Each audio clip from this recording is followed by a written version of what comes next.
Greetings, this is Creepy Sombra and my channel Creepy Travels, which explores creepy and interesting places all over the world.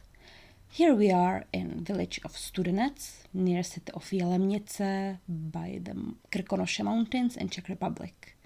Local legend has it that when Jesus and St. Peter were traveling around, they saw the Krkonoše mountains and the beautiful scenery, and here came the devil and said, "Okay, whatever you see you can have, but the villages of Martinice and Studenec I will keep for myself."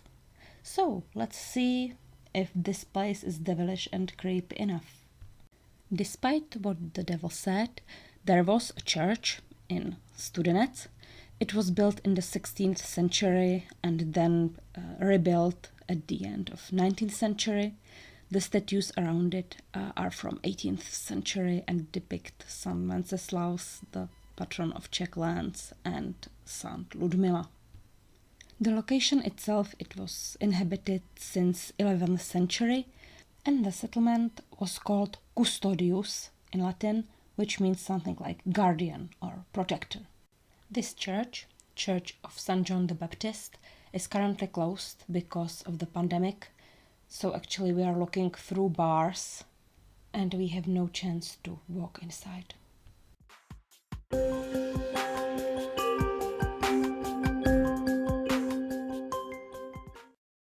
This is the Studenec castle. It was built in 1883 by the knight Wenceslaus Berger of Bergenthal, and in the beginning of the 20th century rebuilt and turned into a hotel. As you can see, now it is abandoned and it fell into disrepair. Studenec was not directly ruled by the nobility. In 18th century, they had a first magistrate elected. His name was Jan Haak, meaning John Hook. A ghost story says that one of Haak's neighbors, his name was Buchar, was so envious of Haak's work as a magistrate that he committed suicide.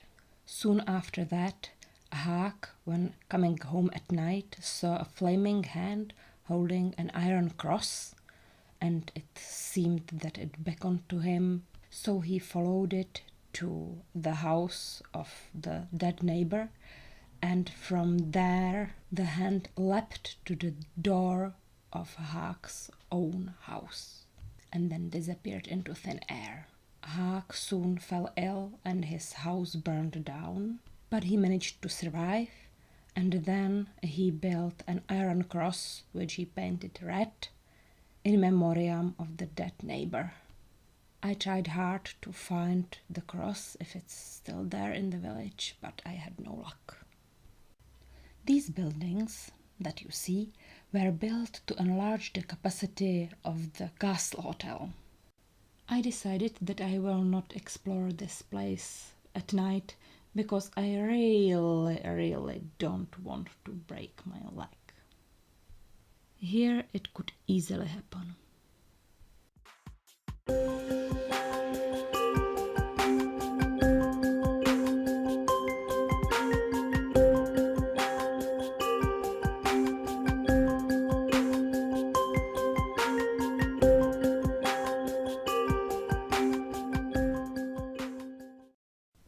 These are traditional Czech log houses.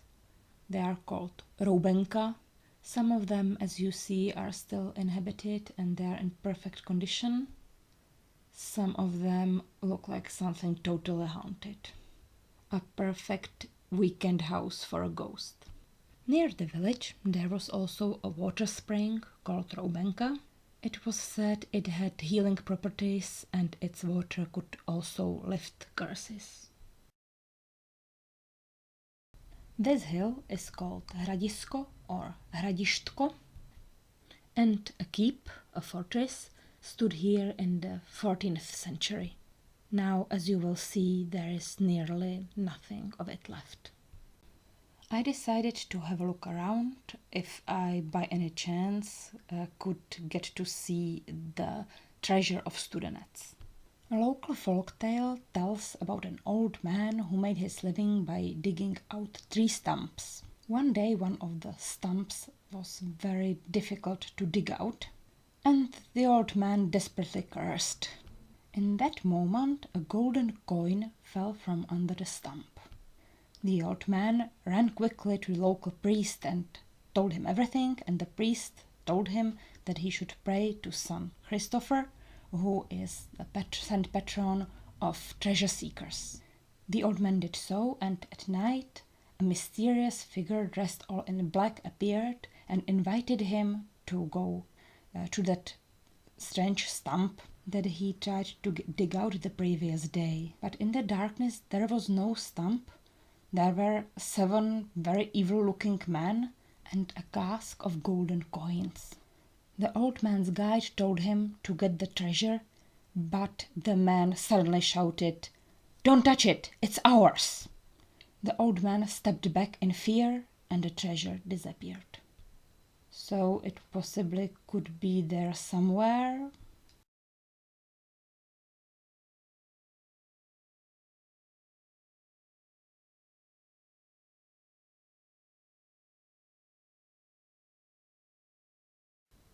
Nearby the keep flows the brook Oleška. There are usually water spirits in Czech rivers and ponds. They are called vodník. They drown people and keep their souls in pots or cups under lids. But Oleška is too shallow, I guess. I didn't find any mention of a vodník, of a water spirit or water goblin inhabiting it. But by night, I guess the brook looks sufficiently creepy.